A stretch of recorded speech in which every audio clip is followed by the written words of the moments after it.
Hello guys, কেমন আছো তোমরা? অনেকদিন পর আবার নতুন একটা ভিডিও নিয়ে হাজির হলাম। আজ আমি আছি চট্টগ্রামের নিউ মার্কেটে। দিন শেষ হয়ে রাত নামতেই জায়গাটার রূপটাই বদলে যায়। ঝলমলে আলো, মানুষের ব্যস্ত পায়ের শব্দ আর কেনাকাটার কোলাহলে নিউ মার্কেট যেন নতুন করে বেঁচে ওঠে। আজকের ভিডিওটা শুধু একটা মার্কেট ঘোরা না, আজকের ভিডিওটা আসলে একটা স্বপ্নের গল্প। তাই ভিডিওটা শেষ পর্যন্ত দেখবেন। অনেকদিন ধরেই ছোট্ট একটা প্রশ্ন আমাকে তাড়া করে বেড়াচ্ছে। চাকরির পাশাপাশি কি নিজে কিছু করা যায় না? প্রতিদিনের একঘেয়েমি, দায়িত্ব আর ভবিষ্যতের চিন্তার মাঝেই জন্ম নেয় ছোট ছোট স্বপ্ন। আজ সেই স্বপ্নের একটা ছোট্ট পদক্ষেপ নিতে এখানে আসা। এই যাত্রায় আমার সঙ্গী আমার অফিস কলিগ সেলিম ভাই, দুজন মিলে হাঁটছি একটার পর একটা পাইকারি মার্কেটে। চারপাশে এত পণ্য, এত সম্ভাবনা, কিন্তু মাথার ভেতর তখনও একটা প্রশ্নই ঘুরছে, কি ব্যবসা করব? সময় করায় পা ব্যথা হয়, কিন্তু চিন্তা থামে না। অবশেষে অনেক ভাবনার পর একটা সিদ্ধান্তে পৌঁছাই। ছোট হলেও নিজের হবে এমন কিছু করতে চাই। ঠিক করি মেয়েদের হেয়ার ব্যান্ড তৈরি করে বিক্রি করব। এই ছোট সিদ্ধান্তটার মধ্যেই লুকিয়ে আছে বড় স্বপ্নের শুরু। এরপর শুরু হয় খোঁজাখুঁজি।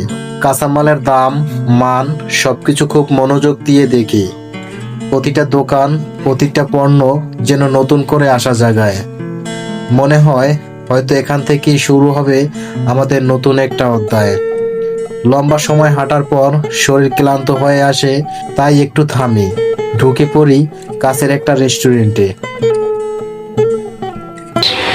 খাওয়ার পর এনজয় করতে হবে, রিভিউ চলবে। মুখটা তাজা করে নাকি? রিভিউ দেবে।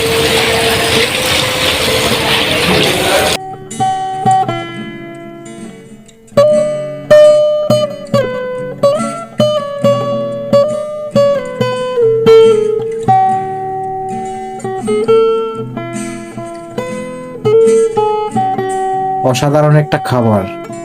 খাওয়া শেষে কয়েকটা ছবি তুলি, এই মুহূর্তগুলো স্মৃতি হয়ে থাকুক।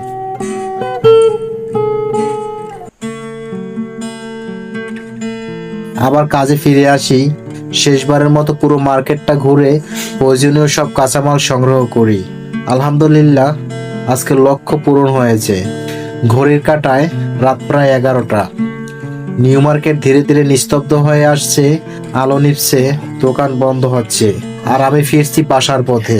মনে একরাশ আশা আর নতুন করে শুরু করার সাহস নিয়ে। এই ছিল আজকের গল্প। স্বপ্ন ছোট হতে পারে, কিন্তু সাহসটা বড় হওয়া দরকার। আপনারা সবাই ভালো থাকবেন, সুস্থ থাকবেন। ভিডিওটা ভালো লাগলে লাইক, কমেন্ট আর শেয়ার করতে ভুলবেন না। ধন্যবাদ।